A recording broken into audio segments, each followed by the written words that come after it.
diangkat dari sebuah kisah seorang perjuangan kemerdekaan sekaligus salah satu pendiri Nahdlatul Ulama dari Jombang, Jawa Timur, yakni Hadratus Syekh Kiai Haji Hasyim Asy'ari, Jawa Timur pada tahun 1942.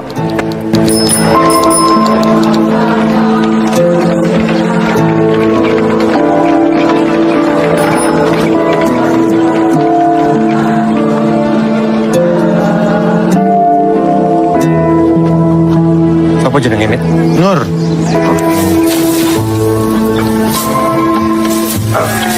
Cukup, Nak. Sampun, Pak. Kalau kurang ngomong, saya kan orang kaya. Iya, Tole. Oke, Pak. Monggo, Pak. Silakan, Pak. Ya, Mit. Ya. Berikutnya.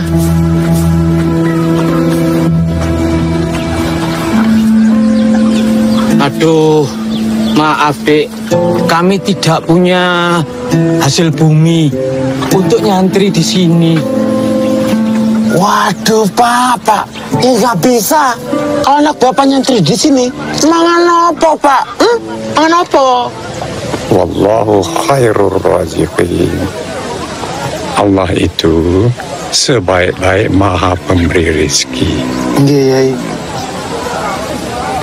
Bapak, anak Bapak diterima menjadi santri di sini. Matur suwun, Hadratus Syekh. Ya, antar adik ini ke pondok ya. Oke, Yai.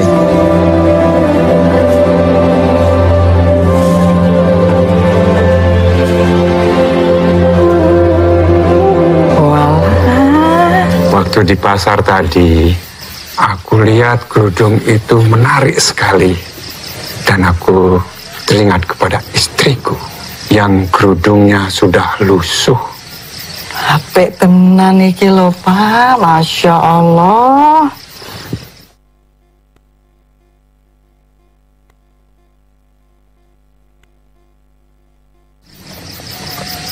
Bapak mikirin apa?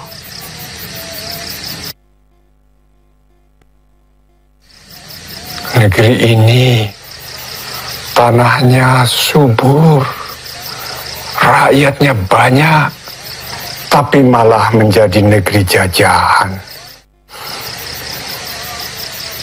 Kalau saja umat Islam bersatu seluruhnya, hal ini tidak akan terjadi. Allah tidak akan memberi manfaat dan kemuliaan bagi mereka yang tidak mau hidup berjamaah, tidak bagi umat yang terdahulu, dan juga tidak bagi hamba Allah yang hidup di akhir zaman. Itu yang selalu Bapak sampaikan berulang kali. Ya, benar. Dan sekarang, setelah Belanda, Jepang mulai menjajah negeri ini. Setelah Belanda, ternyata penduduk Jepang tidak jauh lebih baik. Jepang mulai melarang pengibaran bendera merah putih dan melarang menyanyikan lagu Indonesia Raya. Mereka juga memaksa rakyat Indonesia melakukan sekerei, menghormat kepada matahari sebagai Tuhan mereka, dan tidak segan menghukum bagi siapa saja yang menolak. Padi yang kita panen, saudara-saudara, adalah hak kita, milik kita. Bukan hanya kita tidak usah nyetor hasil bumi kita, tapi Jepang harus membebaskan seluruh pulau Jawa. Allah Akbar. Allah Akbar.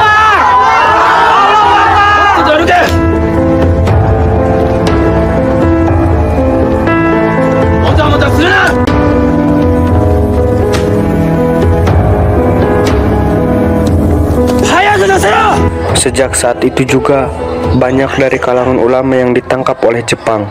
Dengan menangkapi para kiai, sudah jelas kelihatan kalau tentara Jepang itu tidak punya niatan baik. Iya, Mas Karim. Saya dengar baru kemarin Kiai Ibnu Hajar ditangkap. Padahal belum lama sebelumnya Kiai Mahfud yang ditangkap, Mas.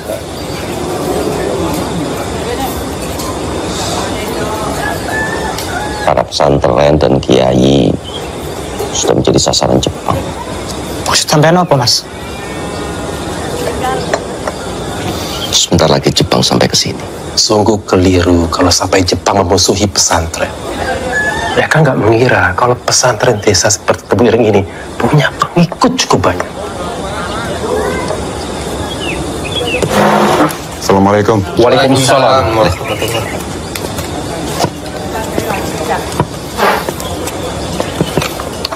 Saya dengar semua yang kalian bahas barusan.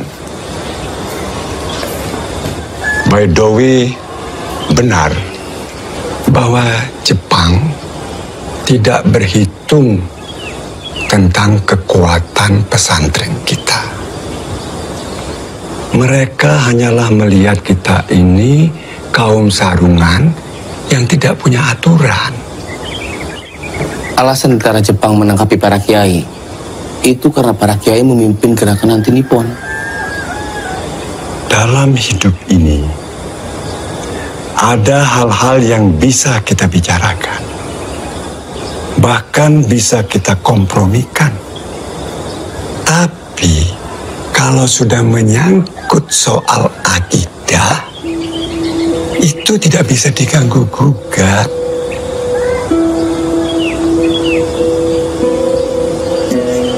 Kita membungkukkan badan dalam sholat itu semata-mata karena Allah Subhanahu wa Ta'ala.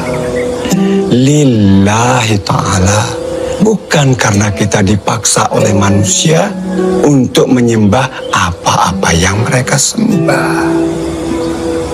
Lakum dinukum waliyadin. Subhanallah.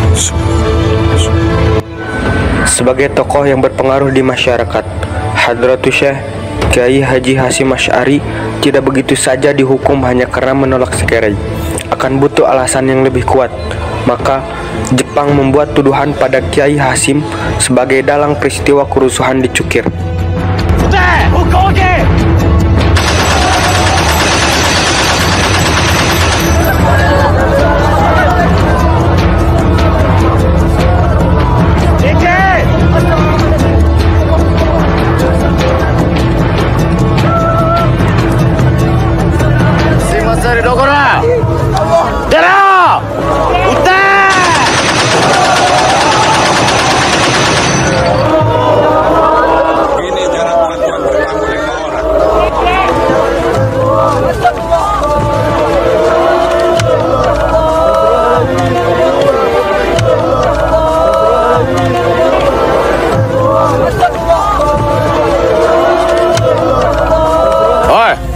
Anta kah?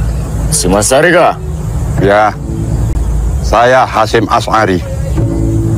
Sekamero. Anda tidak bisa menangkap begitu saja Pak Tuan Kiai. Yang mana kah? Omai kah? Cukir kojo deh bodoh out. Cukir. Sora. Cukir kojo dah. Sore nih, saya kira yo kinjita. Sore wa. Ware-ware nih taisuru botoku dah.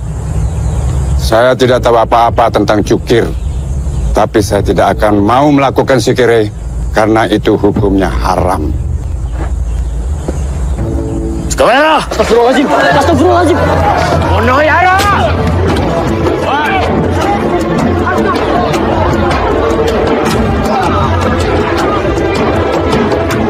Santai semua! Akidah kita terinjak-injak kalau kaum kafir ini. Tidak ada jalan lain. Selain jihad pilihannya. Intanasullah yang tulku. Allahu Akbar.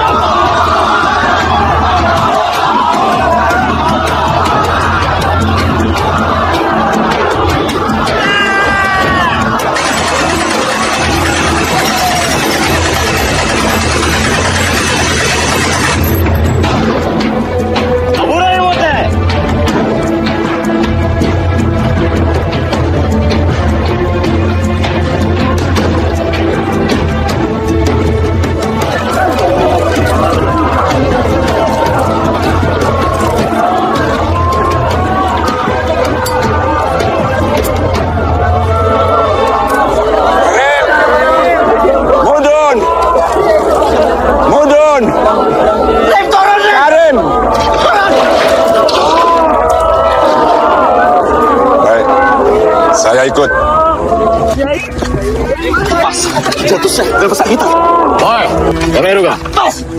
Jantung motel. Oke. Saya ikuti Ai. Saya ikuti Ai. Saya ikuti Ai. Saya biarkan saya ikuti Ai. Biarkan saya ikuti Ai. Ya, biarkan saya ikuti Ai. Biarkan saya ikuti Ai. Astagfirullahaladzim.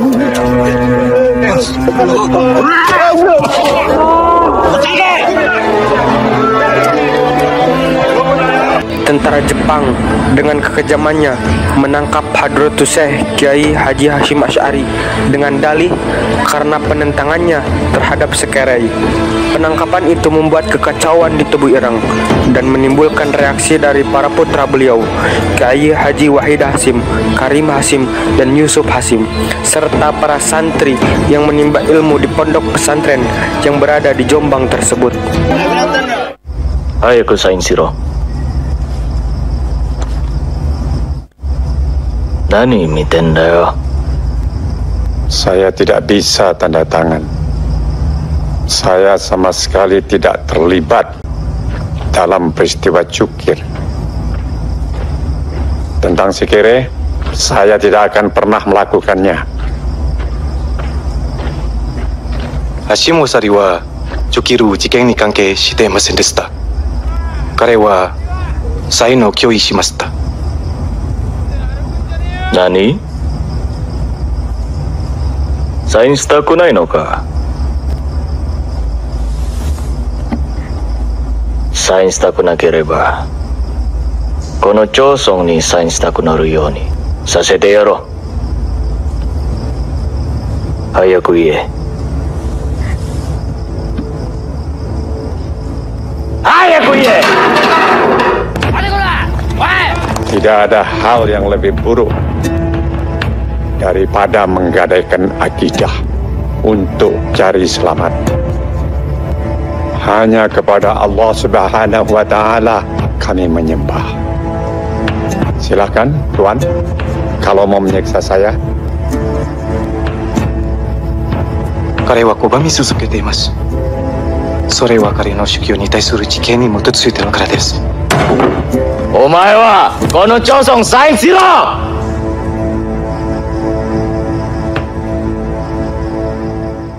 Allahu Akbar, Allahu Akbar.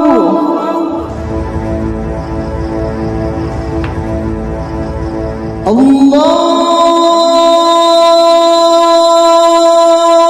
Akbar. Kiai mau kemana?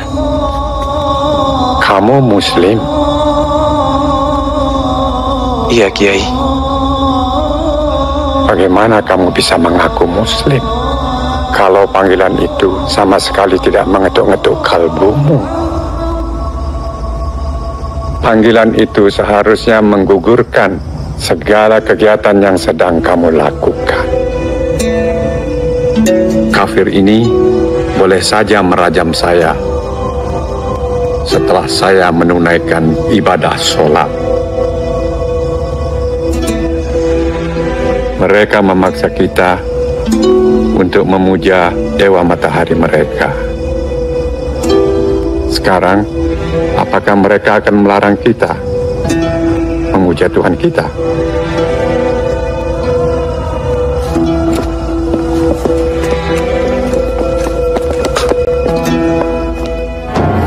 Berbagai macam cara para santri untuk membebaskan Kiai Hasim.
Setelah 4 bulan penahanan, Hadratus Syekh pada tanggal 18 Agustus 1945, Hadratus Syekh dibebaskan karena menuai banyak protes dari kalangan ulama.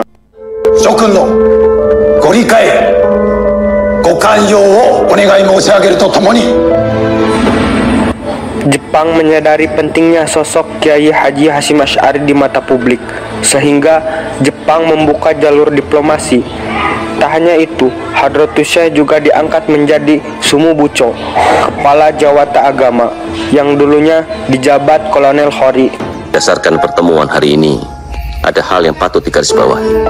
Pertama, perubahan strategi politik kita, yaitu dengan berpura-pura bekerja sama dengan pemerintahan Jepang, memanfaatkan fasilitas Jepang untuk persiapan kemerdekaan, seperti yang tadi kita bicarakan. Yang berikutnya, dibentuk panitia pembelaan terhadap ulama-ulama NU yang ditangkap Jepang, yang dipimpin langsung oleh Kiai Haji Wahab Hasbullah dan saya sendiri. Rencana pembentukan Barisan Hizbullah, yang tujuan didirikannya Barisan Hizbullah adalah untuk berpura-pura bekerja sama membantu Jepang, yang kala itu Jepang sedang terdesak berhadapan dengan negara-negara sekutu. Saiko Shikikan minta agar pemuda-pemuda Indonesia untuk masuk dalam Heiho. Maksud Anda, Saiko Shikikan akan mengirimkan pemuda-pemuda Indonesia untuk bertempur melawan sekutu? Hai, saya kira demikian, Gus. Para santri tidak akan tertarik untuk berperang di negeri orang, tapi mereka akan mempertaruhkan nyawa mati-matian dalam membela tanah air. Kalau menurut saya, panjenengan mau mengikuti pelatihan militer ini. Ini tentu akan menguntungkan pihak Indonesia.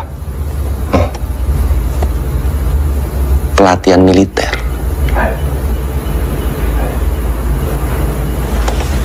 Saya pikir apa yang dikatakan Tuan Ono ini ada betulnya. Kalau benar-benar Indonesia ini akan merdeka, itu berarti membutuhkan tentara yang memadai untuk mempertahankan negeri ini. Jadi tawaran Tuan Ono untuk pelatihan militer sangat penting. Jadi Gus Wahid setuju dengan saya? Kados pundi, Pak? Ya, tapi sebatas menjaga pertahanan dalam negeri. Tidak masuk Heiho, melainkan berdiri sendiri, membentuk barisan sendiri, Barisan Hizbullah.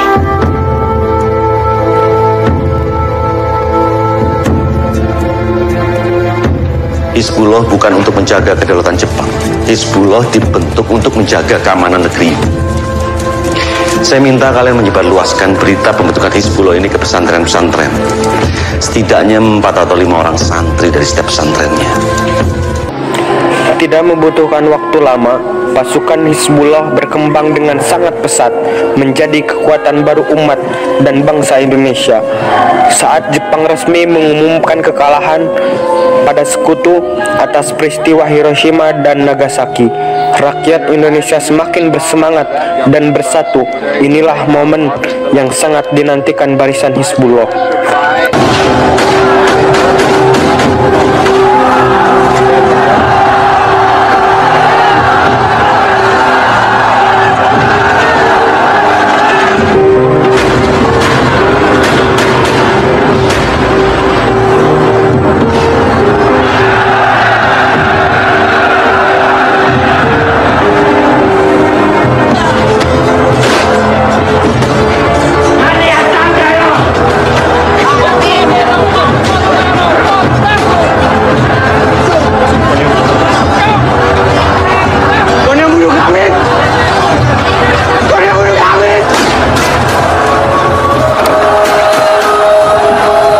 Baru saja merayakan kemerdekaan, kini tentara sekutu mulai berdatangan.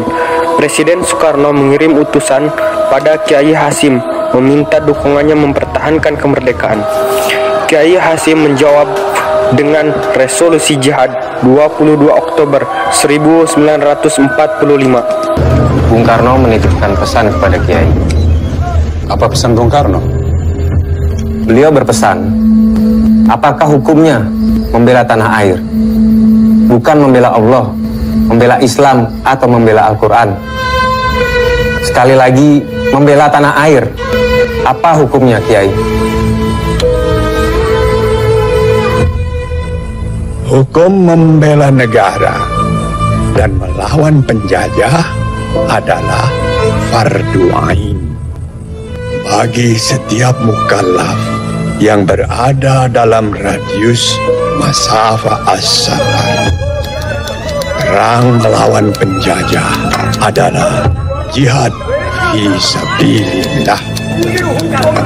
Oleh karena itu, umat Islam yang mati dalam peperangan itu adalah syahid.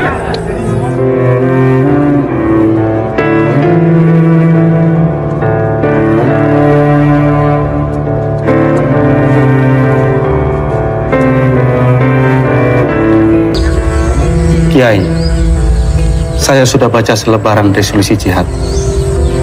Dada saya langsung bergelora. Awali dan akhiri setiap pidato saudara dengan menyebut kebesaran Allah.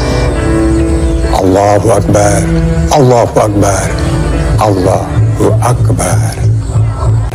Bismillahirrahmanirrahim. Merdeka! Saudara-saudara, rakyat jelata yang ada di Indonesia. Saudara-saudara, wong-wong kampung Surabaya. Arek-arek Surabaya, pemuda-pemuda Surabaya. Kita semuanya telah mengetahui bahwa hari ini tentara Inggris telah menyebarkan pamflet-pamflet yang memberikan satu ancaman kepada kita semuanya. Kita diwajibkan dalam waktu yang mereka tentukan menyerahkan senjata-senjata yang telah kita rebut dari tangannya tentara Jepang. Mereka telah minta supaya kita semua datang kepada mereka itu dengan mengangkat tangan. Mereka telah minta supaya kita semua datang kepada mereka itu dengan membawa bendera putih, tanda bahwa kita menyerah kepada mereka. Kita harus lawan, saudara-saudara. Percayalah, saudara-saudara, Tuhan akan melindungi kita sekalian. Allahu Akbar, Allahu Akbar, Allahu Akbar. Merdeka! Terjadilah perang di Surabaya pada tanggal 27 Oktober sampai 20 November 1945. Banyak di antara laskar Hizbullah yang mati syahid untuk menumpas para penjajah Inggris itu.